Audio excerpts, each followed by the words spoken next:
Hello friends, welcome to Sonu special.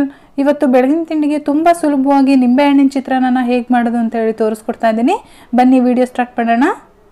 Start ಮಾಡೋಕ್ಕಿಂತ ಮುಂಚೆ ನೀವು ಇನ್ನೂ ನನ್ನ ಚಾನಲ್ನ ಸಬ್ಸ್ಕ್ರೈಬ್ ಮಾಡ್ಕೊಂಡಿಲ್ಲ ಅಂದರೆ ಈ ಕೂಡಲೇ ಕೆಳಗಡೆ ಕಾಣಿಸ್ತಾ ಇರೋ ರೆಡ್ ಕಲರ್ ಸಬ್ಸ್ಕ್ರೈಬ್ ಬಟನ್ ಮೇಲೆ ಕ್ಲಿಕ್ ಮಾಡಿ.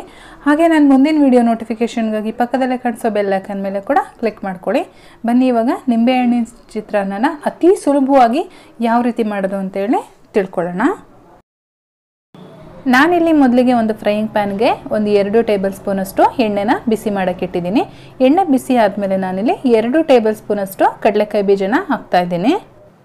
ಕಡಲೆಕಾಯಿ ಬೀಜ ಹಾಕಾದ್ಮೇಲೆ ನಾವು ಒಂದು ಅರ್ಧ ನಿಮಿಷಗಳ ಕಾಲ ಇದನ್ನು ಫ್ರೈ ಮಾಡ್ಕೋಬೇಕಾಗುತ್ತೆ. ಇದನ್ನು ಲೋ ಮೀಡಿಯಮ್ ಫ್ಲೇಮಲ್ಲಿ ಇಟ್ಕೊಂಡು ನಾವು ಫ್ರೈ ಮಾಡ್ಕೋಬೇಕು. ಕಡಲೆಕಾಯಿ ಬೀಜ ಸ್ವಲ್ಪ ಕಲರ್ ಚೇಂಜ್ ಆಗುತ್ತೆ. ಸ್ವಲ್ಪ ಕಲರ್ ಚೇಂಜ್ ಆದಾಗ ನಾವು ಇದಕ್ಕೆ 1 ಟೀ ಸ್ಪೂನಷ್ಟು ಉದ್ದಿನಬೇಳೆ ಹಾಕ್ಕೋಬೇಕಾಗುತ್ತೆ. ಹಾಗೆ ನಾನಿಲ್ಲಿ 2 ಟೀ ಸ್ಪೂನಷ್ಟು ಕಡಲೆಬೇಳೆ ಹಾಕ್ತಾ ಇದ್ದೀನಿ. ಇವಾಗ ಈ ಬೇಳೆಗಳು ಮತ್ತು ಕಡಲೆಕಾಯಿ ಬೀಜ ಇದೆಲ್ಲ ಏನಿದೆ ಇದೆಲ್ಲ ಸ್ವಲ್ಪ ಗೋಲ್ಡನ್ ಬ್ರೌನ್ ಬರೋವರೆಗೂ ನಾವು ಇದನ್ನು ಫ್ರೈ ಮಾಡ್ಕೋಬೇಕು. ಇದೆಲ್ಲ ಸ್ವಲ್ಪ ಕಲರ್ ಚೇಂಜ್ ಆದಮೇಲೆ ನಾನು ಇದಕ್ಕೆ ಒಂದು 1/4 ಟೀ ಸ್ಪೂನಷ್ಟು ಸಾಸಿವೆ ಹಾಕ್ತಾ ಇದ್ದೀನಿ. ಹಾಗೆ ಇದರ ಜೊತೆಗೇ ನಾನು 1 ಟೀ ಸ್ಪೂನಷ್ಟು ಜೀರಿಗೆ ಕೂಡ ಹಾಕೋತಾ ಇದ್ದೀನಿ. ನೀವು ಜೀರಿಗೆನ ಹಾಗೆ ಕೂಡ ಹಾಕೋಬೋದು ಅಥವಾ ಸ್ವಲ್ಪ ಜಜ್ಜಿಕೊಂಡು ಕೂಡ ಹಾಕೋಬೋದು. ಅದರ ಜೊತೆಗೆ ನಾನು 2 ದೊಡ್ಡ ಸೈಜ್ ಈರುಳ್ಳಿನ ಈ ರೀತಿ ಉದ್ದುದ್ದವಾಗಿ ಸ್ಲೈಸಸ್ ಮಾಡ್ಕೊಂಡಿದ್ದೆ, ಅದನ್ನು ಕೂಡ ಹಾಕೋತಾ ಇದ್ದೀನಿ. ಇವಾಗ ಒಂದು 4ರಿಂದ 5 ಹಸಿಮೆಣಸಿನ್ಕಾಯಿನ ಕೂಡ ಮಧ್ಯದಕ್ಕೆ ಸ್ಲಿಟ್ ಮಾಡಿಕೊಂಡು ಹಾಕ್ಕೊಂಡಿದ್ದೀನಿ. ಈರುಳ್ಳಿ ಹಾಕಿ ಒಂದು ಅರ್ಧ ನಿಮಿಷಗಳಾದಮೇಲೆ ನಾನಿಲ್ಲಿ 1 ಟೀ ಸ್ಪೂನಷ್ಟು ಬೆಳ್ಳುಳ್ಳಿನ ಈ ರೀತಿ ಹಾಗೆ ಕ್ರಷ್ ಮಾಡಿಬಿಟ್ಟು ಹಾಕೋತಾ ಇದ್ದೀನಿ. ಬೆಳ್ಳುಳ್ಳಿ ಪೇಸ್ಟ್ ಏನು ಬೇಡ, ಇದಕ್ಕೆ ಸ್ವಲ್ಪ ಜಜ್ಕೊಂಡು ಹಾಕ್ಕೊಂಡ್ರೆ ಸಾಕಾಗುತ್ತೆ. ಇವಾಗ ಇದು ಸ್ವಲ್ಪ ಗೋಲ್ಡನ್ ಬ್ರೌನ್ ಬರೋವರೆಗೂ ನಾವು ಫ್ರೈ ಮಾಡ್ಕೋಬೇಕಾಗುತ್ತೆ. ಮೀಡಿಯಮ್ ಫ್ಲೇಮಲ್ಲಿ ಇಟ್ಕೊಂಡು ಫ್ರೈ ಮಾಡ್ಕೊಳ್ಳಿ. ಈ ಸ್ವಲ್ಪ ಕಲರ್ ಚೇಂಜ್ ಆದಮೇಲೆ ನಾನು ಇದಕ್ಕೆ ರುಚಿಗೆ ತಕ್ಕಷ್ಟು ಉಪ್ಪು ಹಾಕ್ತಾ ಇದ್ದೀನಿ. ಹಾಗೆ ಒಂದು 1/4 ಟೀ ಸ್ಪೂನ್ಗಿಂತ ಸ್ವಲ್ಪ ಜಾಸ್ತಿ ಅರಿಶಿನ ಪುಡಿ ಹಾಕ್ತಾ ಇದ್ದೀನಿ. ಇವಾಗ ಇದನ್ನೆಲ್ಲ ಒಂದ್ಸರಿ ಚೆನ್ನಾಗಿ ಮಿಕ್ಸ್ ಮಾಡ್ಕೊಳ್ಳೋಣ. ಇವಾಗ ನಮಗೆ ಈರುಳ್ಳಿ ಎಲ್ಲ ಫುಲ್ಲು ಗೋಲ್ಡನ್ ಬ್ರೌನ್ ಬರಬೇಕು, ಅಲ್ಲಿವರೆಗೂ ನಾವು ಇದನ್ನು ಫ್ರೈ ಮಾಡ್ಕೋಬೇಕಾಗುತ್ತೆ.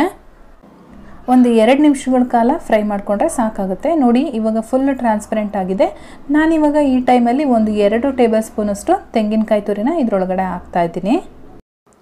ತೆಂಗಿನಕಾಯಿ ತುರಿ ಹಾಕಿದ ಮೇಲೆ ಇದನ್ನು ಚೆನ್ನಾಗಿ ಒಂದ್ಸರಿ ಮಿಕ್ಸ್ ಮಾಡಿಕೊಂಡು 1 ನಿಮಿಷಗಳ ಕಾಲ ಇದನ್ನು ಮತ್ತೆ ಫ್ರೈ ಮಾಡ್ಕೋಬೇಕು. ಇದೆಲ್ಲನೂ ಚೆನ್ನಾಗಿ ಫ್ರೈ ಮಾಡ್ಕೊಂಡಾದ್ಮೇಲೆ ನಾನು ಲಾಸ್ಟಲ್ಲಿ ಕೊತ್ತಂಬರಿ ಸೊಪ್ಪನ್ನು ಕಟ್ ಮಾಡಿ ಇಟ್ಕೊಂಡಿದ್ದೀನಿ ಸಣ್ಣದಾಗಿ, ಅದನ್ನು ಕೂಡ ಇದರೊಳಗಡೆ ಹಾಕೋತಾ ಇದ್ದೀನಿ. ಕೊತ್ತಂಬರಿ ಸೊಪ್ಪು ಹಾಕ್ಕೊಂಡಾದ್ಮೇಲೆ ಇದನ್ನು ಕೂಡ ಚೆನ್ನಾಗಿ ಒಂದ್ಸರಿ ಮಿಕ್ಸ್ ಮಾಡ್ಕೊಳ್ಳೋಣ. ಕೊತ್ತಂಬರಿ ಸೊಪ್ಪು ಹಾಕ್ಕೊಂಡು ಎಲ್ಲ ಚೆನ್ನಾಗಿ ಮಿಕ್ಸ್ ಆದಮೇಲೆ ನಾವೀಗ ಸ್ಟವ್ ಸ್ವಿಚ್ ಆಫ್ ಮಾಡ್ಕೊಳ್ಳೋಣ. ಸ್ಟವ್ ಆಫ್ ಮಾಡ್ಕೊಂಡು ಆದಮೇಲೆ ನಾನಿಲ್ಲಿ ಅರ್ಧ ಹೋಳು ನಿಂಬೆಹಣ್ಣು ತೊಗೊಂಡಿದ್ದೀನಿ. ಇದನ್ನೀಗ ನಿಂಬೆ ರಸನ ಇದರೊಳಗಡೆ ಹಾಕ್ಕೊಳ್ಳೋಣ. ಈ ರೀತಿ ಕೈ ಮೇಲೆ ನಾವು ಹಾಕೋದ್ರಿಂದ ಅದರಲ್ಲಿ ಸೀಡ್ಸ್ ಎಲ್ಲ ಏನಿದೆ ಅದು ಅದರೊಳಗಡೆ ಬೀಳಲ್ಲ, ನಮ್ಮ ಕೈಯಲ್ಲೇ ಉಳ್ಕೊಳುತ್ತೆ. ಹಾಗಾಗಿ ನಾನು ಕೈ ಮೇಲೆ ಹಾಕ್ತಾ ಇದ್ದೀನಿ. ಈ ರೀತಿ ನಿಂಬೆಹಣ್ಣಿನ ರಸ ಎಲ್ಲ ಹಾಕ್ಕೊಂಡಾದ್ಮೇಲೆ ನಾವು ಇದನ್ನು ಚೆನ್ನಾಗಿ ಒಂದ್ಸರಿ ಮಿಕ್ಸ್ ಮಾಡ್ಕೋಬೇಕಾಗುತ್ತೆ. ಇವಾಗ ನಮಗೆ ನಿಂಬೆಹಣ್ಣಿನ ಚಿತ್ರಾನ್ನದ ಗೊಜ್ಜು ರೆಡಿಯಾಗಿದೆ. ನಾವು ಇದನ್ನು ಬಿಸಿ ಬಿಸಿ ಅನ್ನಕ್ಕೆ ಮಿಕ್ಸ್ ಮಾಡಿಕೊಂಡು ಸರ್ವ್ ಮಾಡ್ಕೊಳ್ಳೋಣ. ನಾನಿಲ್ಲಿ ಒಂದು ಮಿಕ್ಸಿಂಗ್ ಬೌಲ್ಗೆ ರೈಸ್ ಹಾಕೊಂಡು ಇಟ್ಕೊಂಡಿದ್ದೀನಿ. ನಿಮಗೆ ಯಾವ ಕ್ವಾಂಟಿಟಿಲಿ ಬೇಕೋ ಆ ಕ್ವಾಂಟಿಟಿಲಿ ನೋಡ್ಬಿಟ್ಟು ಹಾಕ್ಕೊಳ್ಳಿ. ಇವಾಗ ಇದರೊಳಗಡೆ ನಾವು ಮಾಡಿಟ್ಕೊಂಡಿರ್ತಕ್ಕಂಥ ಗೊಜ್ಜನ್ನು ಹಾಕ್ಕೊಂಡು ಮಿಕ್ಸ್ ಮಾಡ್ಕೊಳ್ಳೋಣ.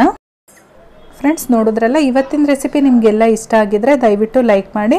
ಹಾಗೆ ನಿಮ್ಮ ಫ್ಯಾಮಿಲಿ ಮತ್ತು ಫ್ರೆಂಡ್ಸ್ ಜೊತೆ ಶೇರ್ ಮಾಡ್ಕೊಳ್ಳಿ. ಹೇಗೆ ಬಂತು ಅಂತ ಹೇಳಿ ನನಗೆ ಕಮೆಂಟ್ ಮಾಡಿ ತಿಳಿಸಿ. ಹಾಗೆ ನನ್ನ ಚಾನಲ್ನ ಸಬ್ಸ್ಕ್ರೈಬ್ ಮಾಡ್ಕೊಳೋದಂತೂ ಮರಿಬೇಡಿ ಫ್ರೆಂಡ್ಸ್. ನಾನು ಮತ್ತೆ ನಿಮಗೆ ಇನ್ನೊಂದು ಈಸಿ ರೆಸಿಪಿಯೊಂದಿಗೆ ಸಿಗ್ತೀನಿ. ಅಲ್ಲಿವರೆಗೂ bye bye, take care, thank you for watching.